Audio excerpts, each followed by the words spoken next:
Hello everyone, एक बार फिर से स्वागत है आपका इस यूट्यूब चैनल पे। और मैं हूं आपका नेमी सर। जैसे कि आपको पता है कि अपन ने एक बेसिक टॉपिक स्टार्ट करा था, some basic fundamental tools used in physics, और we can say that as well as in maths. उसी क्रम को आगे बढ़ाते हुए आज अपन फिर से एक बेसिक टॉपिक लेने जा रहे हैं। जैसा कि आप देख पा रहे हैं बोर्ड पे, वो बेसिक टॉपिक है सम बेसिक ग्राफ्स। अपन उसी बेसिक ग्राफ्स की बात करेंगे जो अपने फिजिक्स सब्जेक्ट में यूज में आते हैं। अगर अपन बात करें 11th class, 12th class, JEE, NEET और एनी अदर कॉम्पिटिटिव एग्जाम्स। चलिए शुरू करते हैं। अगर अपन बेसिक ग्राफ्स की बात करें, there are total 6 basic graphs और मे बी ग्रेटर देन 6। पहला जैसे कि लिखा हुआ है first graph straight line. Straight line, यहाँ पे सबसे पहले आपको कुछ बेसिक इक्वेशंस उनकी समझाई गई है। डिटेल से अपन बात करेंगे इनके सबके बारे में। पहली equation straight line equation is given as y equals to mx plus c। Second one is parabola y equal to x square. Number third is hyperbola x into y equals to constant. Number fourth is exponential function y equals to e raised to the power x or y equals to e raised to the power minus x. This function is known as increasing and this function known as decreasing. Number fifth, circle x square plus y square equals to constant, or we can say the radius square, r is radius. And some trigonometric graphs like sin x, cos x, tan x, sin theta जैसे कि आप बात करते हैं cos theta and tan theta. इन सारी graphs की अपने को डिटेल से स्टडी करनी है। तो चलिए सबसे पहले लेते हैं अपन स्ट्रेट लाइन।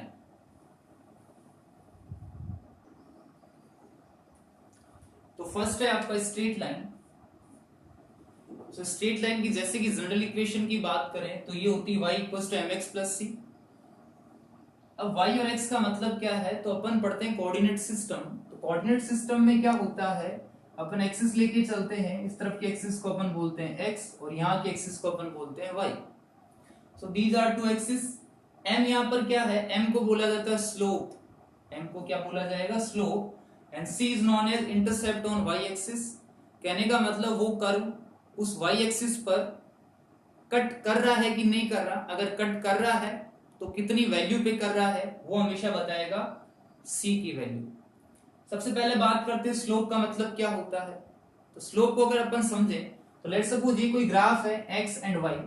मैंने यहाँ पे दो कर्व लिए, पहला कर्व ये है and second one is this. इसको मैंने नाम दिया कर्व फर्स्ट और ये है कर्व सेकेंड।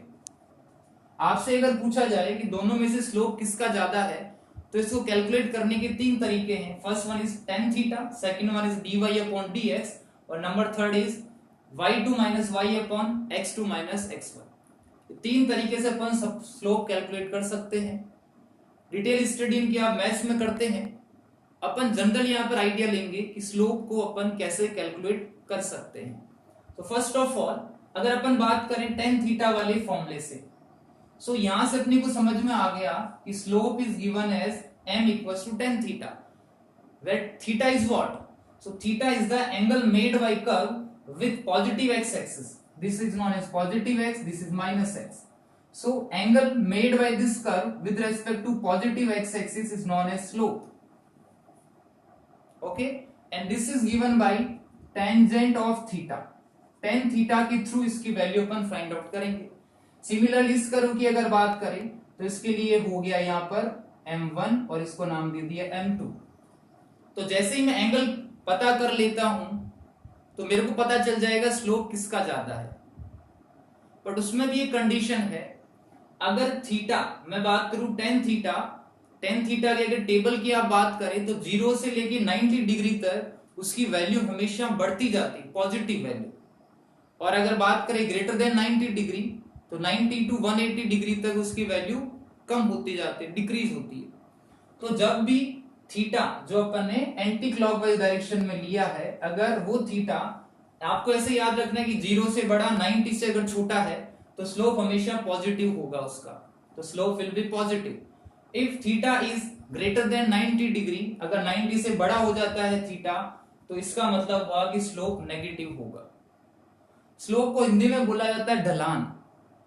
अगर टेन थीटा की वैल्यू जीरो हो गई, टेन थीटा की वैल्यू जीरो हो गई, मतलब आपने एक स्ट्रेट कांस्टेंट लाइन ड्रॉ करी है, let's suppose this y axis, this one is x axis. आपसे पूछा जाए इसका स्लोप कितना है, तो इस x एक्सिस के साथ ये कितना एंगल बना रहा है, 0 डिग्री का, और tan 0 is 0, it means the slope of line is 0. तो slope can be 0, positive as well as negative. Please ध्यान रखिए, स्लोप की वैल्यू कुछ भी हो सकती है, 0, पॉजिटिव और नेगेटिव। तो यहाँ बात करते इस कर्व की बात कर रहे थे, आप खुद आप अंदाजा लगा सकते हैं कि यहाँ पर किसका स्लोप ज्यादा होगा। हिंदी में बात करें किसकी ढलान ज्यादा, तो यहाँ अगर कोई ऑब्जेक्ट रखेंगे तो इसका ढलान ज्यादा, इसका ढलान कम। So we can say that slope of first curve is greater than slope of second curve. Tan theta से भी चेक कर लीजिए, थीटा किसका ज्यादा है, अगर मैं इसको बोलूं थीटा 1, सो ये हो जाएगा tan theta 2। So theta 1 is greater then theta 2, it means tan theta 1 is greater then tan theta 2, और 90 से दोनों ही कम है, तो जिसकी वैल्यू ज्यादा होगी उसका स्लोप ज्यादा होगा।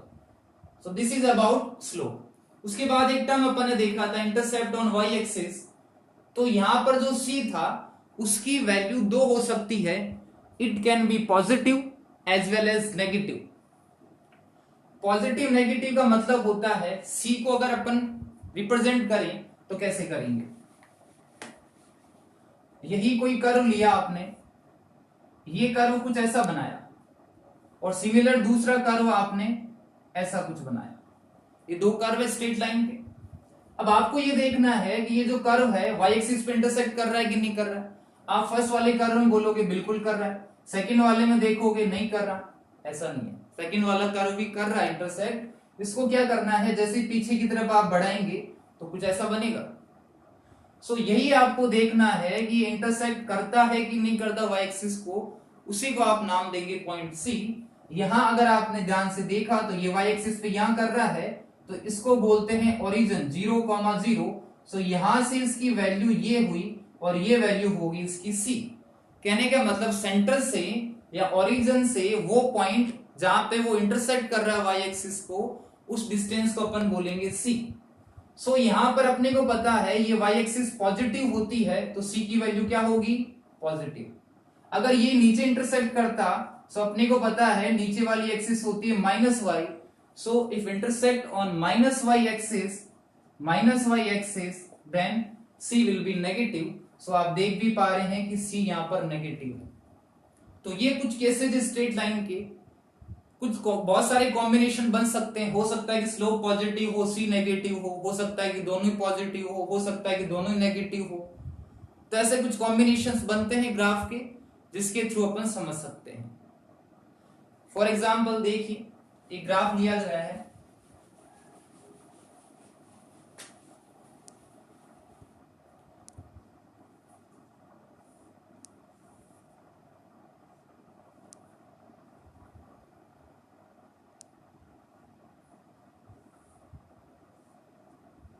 मान लीजिए ये कोई ग्राफ है, स्ट्रेट लाइन ग्राफ है बिल्कुल। अब आपको ये बोला गया है कि मेरे को नेचर बता दीजिए m और c कैसा होगा। m भाई positive, negative, zero, c positive होगा कि नेगेटिव होगा, और ऑल्सो c में भी जीरो, ऑल्सो c में भी जीरो ऑल्सो। जीरो कब होगा, जब ये बिल्कुल ओरिजिन से पास करेगा। मान लीजिए इसी कर्व से हटा के मैं आपको ये बोल दूं कर्व ओरिजिन से पास कर रहा है, तो भाई ये y एक्सिस को कहां पे टच कर रहा है, जीरो पे। हाँ, तो इसकी बात करें तो सबसे पहले अपने को निकालना है स्लोप। तो इस लाइन को जब मैंने पीछे की तरफ बढ़ाया पॉजिटिव एक्स से, उस कर्व का बनने वाला एंटी क्लॉकवाइज डायरेक्शन में एंगल उसका स्लोप कहलाता है। तो इससे अपने को चलना है anti clockwise, anti clockwise, anti clockwise. So ये जो एंगल है थीटा, इसको आप टेन थीटा लेंगे, और आपको देखने से पता चल रहा है ग्रेटर देन 90 डिग्री है, तो इसका मतलब हुआ कि स्लोप आपका नेगेटिव है। C की बात करें, पीछे बढ़ाने के बाद इंटरसेक्ट पहले भी कर चुका है, वैसे इंटरसेक्ट कर रहा है ये इस जगह नेगेटिव y एक्सिस पे, सो C की वैल्यू भी होगी नेगेटिव। तो in this graph slope is negative as well as intersect. So ऐसे 3-4 केसेस बन सकते हैं कि जिसमें m पॉजिटिव हो, C नेगेटिव हो, जैसे कि आपको बताया जा चुका है। इससे रिलेटेड कुछ एग्जांपल्स अपन लेंगे, उनको आप देखिए।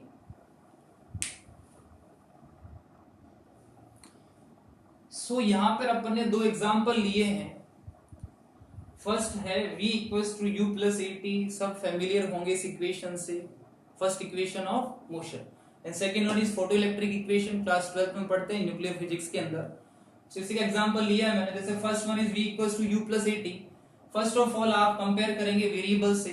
सबसे पहले आपको ध्यान रखना है कि एक्स एक्सिस पे कौन सा वेरिएबल है, वाई पे कौन सा है। ध्यान देंगे इधर v equals to u plus a t, तो वाई एक्सिस पर है आपका वेलोसिटी, एक्स एक्सिस पर है आपका time, these are the constant values. तो जैसे यहां पर लिखा तो y इक्वल्स टू x, अगर x की पावर 1 आती है मींस लीनियर इक्वेशन, वो हमेशा होगी स्ट्रेट लाइन की। अब आपको कंपेयर इनसे करना है तो आपको पता चलेगा m की वैल्यू क्या है एंड c की वैल्यू क्या है। x के साथ क्या आता है m, प्लस का साइन, उसके बाद आता है c, तो x के साथ m आ गया, c की वैल्यू आ गई u के इक्वल। यहां जब कुछ भी नहीं बोल रखा, सब कांस्टेंट है, इसका मतलब हुआ a greater than 0 as well as u greater than 0। So इससे मैं क्या बोल सकता हूं, अगर a ग्रेटर देन 0 है मतलब स्लोप 0 से बड़ा होगा। और दूसरी चीज यहां से क्या बोल सकता हूं कि c भी 0 से बड़ा होगा। u 0 से बड़ा इसलिए m 0 से बड़ा, ग्रेटर हुआ, स्लोप 0 से बड़ा है, पॉजिटिव है। u ग्रेटर देन 0 मतलब c ग्रेटर देन 0, वो भी पॉजिटिव है। स्लोप पॉजिटिव कब होता है, जब थीटा की वैल्यू 90 से छोटी होती है, अगर एंगल अपन एंटी क्लॉकवाइज डायरेक्शन में ले, किससे, पॉजिटिव एक्स से। चलिए एक ग्राफ बना दिया सर, ये पॉजिटिव एक्स से ले लिया और ये इसका स्लोप है, ठीक है, ये समझ में आ गया। बट जैसे ही नीचे आए, intercept should be greater than 0, आपको पता होना चाहिए इंटरसेप्ट तो 0 होता है। ग्रेटर देन 0 करने के लिए कर्व को इसी ढलान पे रखना है, इसी स्लोप पे रखना है, बट ऊपर की तरफ शिफ्ट कर दीजिए। सो ये यहाँ पे क्या बन गया, c की मतलब हो गया u, और ये आपका पूरा ग्राफ बना। अगर इसके स्लोप की आप बात करें तो इसका स्लोप हो गया इक्वल टू a। सो याद कीजिए vt ग्राफ जो होता है, वेलोसिटी टाइम ग्राफ होता है, उसका स्लोप हमेशा किसकी वैल्यू देता है, एक्सेलरेशन की। आइए दूसरा एग्जांपल देखते हैं। फोटो इलेक्ट्रिक इक्वेशन आप पढ़ेंगे, इक्वेशन अभी आप देखिए कुछ ऐसी होती है, समझेंगे नहीं डिटेल से क्या किसको रिप्रेजेंट कर रहा है, चैप्टर में पढ़ेंगे उसी के साथ। h nu, this one is known as nu, phi naught plus ev naught, this is nu and this one is v naught, there are two different symbols are used here। so आपको graph बनाना है new और v naught के बीच में। अब दिक्कत ये आई कि मेरे को न्यू तो दिख रहा है बट उसके साथ में h है, और ओरिजिनल इक्वेशन की बात करें तो भाई y के साथ तो कुछ भी नहीं होना चाहिए, तो क्या करना पड़ेगा, इस h को यहां से रिमूव करना पड़ेगा। अब जो कि कैसे कर सकते हैं, सीधी सी बात है, इसको इधर ले जाके डिवाइड कर दो सबसे। सो न्यू इक्वल्स टू कितना हुआ, सो यहां से अगर आपसे पूछे कि न्यू इक्वल्स टू कितना हुआ, क्या देंगे आंसर। सो आपको यहां पे ग्राफ बनाना है v not versus new, variables आपको ऐसे लिखने हैं, y एक्सिस पे v नॉट है, x एक्सिस पे न्यू है। सो चलिए यहां अपन ने देखा कि v नॉट मतलब y एक्सिस पर आना चाहिए, तो इसके साथ में तो कुछ अलग कांस्टेंट दिख रहा है मेरे को, बट y के साथ में तो कुछ कांस्टेंट होना नहीं चाहिए, तो कैसे चेंज करेंगे, h nu minus phi naught equals to e v naught. यहाँ ओनली v नॉट चाहिए तो e से डिवाइड कर दीजिए पूरी इक्वेशन को, so it becomes like this. So यहां आने के बाद इसको कंपेयर कर सकते हैं कि v naught equals to h upon e into nu minus v naught equals to h upon e nu minus phi naught upon e। Compare करना स्टार्ट कीजिए, y axis this is on x axis, y equals to x means straight line, slope क्या होगा, तो इसके साथ ये हो गया m, ये हो गया आपका c, बीच में माइनस का sign. So c is negative value, c has negative value, तो c की वैल्यू नेगेटिव है, मतलब कर्व कहीं इस टच जो एक्सिस होगी वो हमेशा y एक्सिस पे टच करेगा। Slope positive, so we can say that m is positive but c is negative. m is positive मतलब मैं ग्राफ ऐसे बना देता, m पॉजिटिव है बट मेरे को c को भी नेगेटिव करना है, तो ढाल तो उतना ही रखना है बट वो नीचे जाके टच करेगा। ये वैल्यू जो दिख रही है आपको, ये होगी phi naught upon e, means c की ये वैल्यू है। यहां अगर बात करें तो ये एंगल हो गया थीटा, इसका जो स्लोप होगा वो इक्वल होगा h बाई ई के। So it is a general equation of photo electric, बहुत इंपॉर्टेंट है उस चैप्टर वाइज के हिसाब से। सो ऐसे इसका ग्राफ बनाना है। तो ये कुछ एग्जांपल्स है स्ट्रेट लाइन के जिनको आप याद रखिए।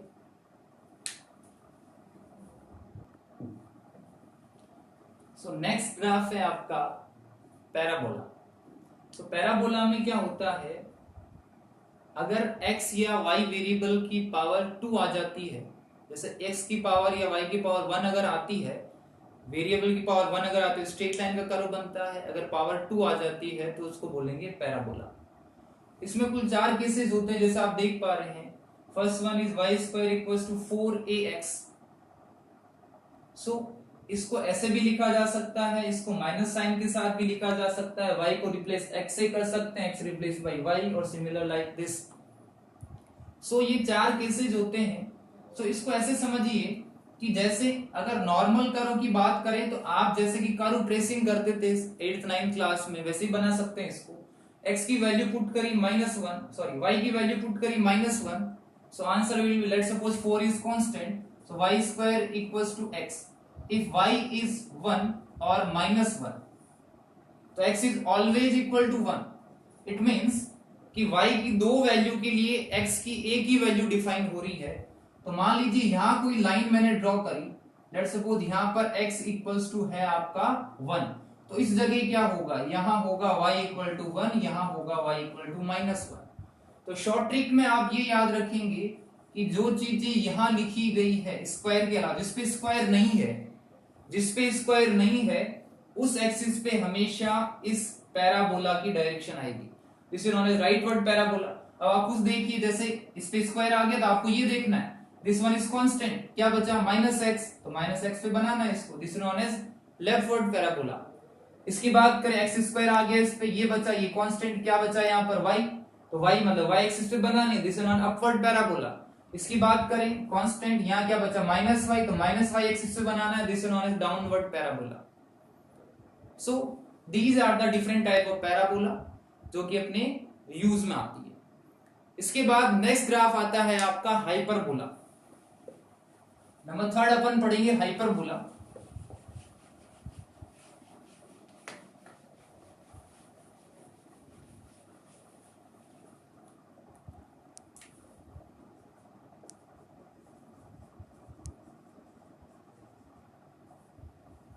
The general equation of hyperbola is xy equals to constant। xy equals to constant का मतलब ये होता है कि या तो मैं ऐसे बोलूं y inversely proportional to x या x proportional inversely proportional to y। कहने का मतलब दोनों का एक दूसरे के साथ जो रिलेशन है वो रिवर्स का रिलेशन है। कहने का मतलब अगर x की वैल्यू इंक्रीज होगी तो y डिक्रीज होगा, और x की वैल्यू अगर डिक्रीज होगा तो y इंक्रीज। तो ऐसी इसी को अपन बोलते हैं हाइपरबोला। तो इसको ड्रॉ कैसे किया जाता है, तो सिंपली लेट्स सपोज मैंने सबसे पहले ये ले लिया y इक्वल्स टू 1/x। तो इसका अगर आप ग्राफ देखें तो ये हो गया x एक्सिस, ये हो गया y axis. Simply value put करके कर सकते हैं, जैसे 0 पुट करा 1/0 इंफिनिटी, 1 पुट करा तो 1 आ गया, 2 पुट करा तो 1/2। कहां जाके 0 होगा तो आप ये देखेंगे कि ये तो इंफिनिटी पे जाके 0 हो रहा है। तो इसका ऐसा कुछ ग्राफ बनता है and this is known as parabola. आपको इसके साथ में बहुत सारे वेरिएशन मिल सकते हैं, जैसे y equals to 1/x square, y equals to 1/x cube, these all are known as hyperbola, but the particular case this one is known as rectangular hyperbola। ये जो पर्टिकुलर केस होता है जिसमें x की power 1 आपको दिख रही है उसको नाम दिया जाता है रेक्टेंगुलर हाइपरबोला। एग्जांपल देख लीजिए इसका, जैसे कि अपन 12th में एक फॉर्मूला पढ़ेंगे, electric potential is given as kq/r where k is electrostatic constant, q is charge, both are constant, so we can say that v equals to 1/r। Graph आपको बनाना है v वर्सेस r के बीच में, ये यहाँ पर v है, ये आपका r है। वो एक वापस कॉन्सेप्ट कंपेयर कर लीजिए, इसको कंपेयर करा y से ये 1 क्यों लिया? बिकॉज दीज आर कांस्टेंट, और कांस्टेंट की वैल्यू मैंने मान ली 1। सो ये हुआ y। यहां पर आप तय करेंगे कि r जो है वो कौन से एक्सिस पर है, x एक्सिस पर। तो मैं r की जगह x लिखूंगा तो मेरे पास फॉर्मूला बन गया y इक्वल्स टू 1/x, ये रहा। तो कहने का मतलब कौन सा कर्व बनेगा इसका? Rectangular hyperbola. सो ये आपकी तीसरे टाइप का कर्व है जिसको बोलते हैं हाइपरबोला। नेक्स्ट कर्व आता है आपका, कौन सा था? एक्सपोनेंशियल।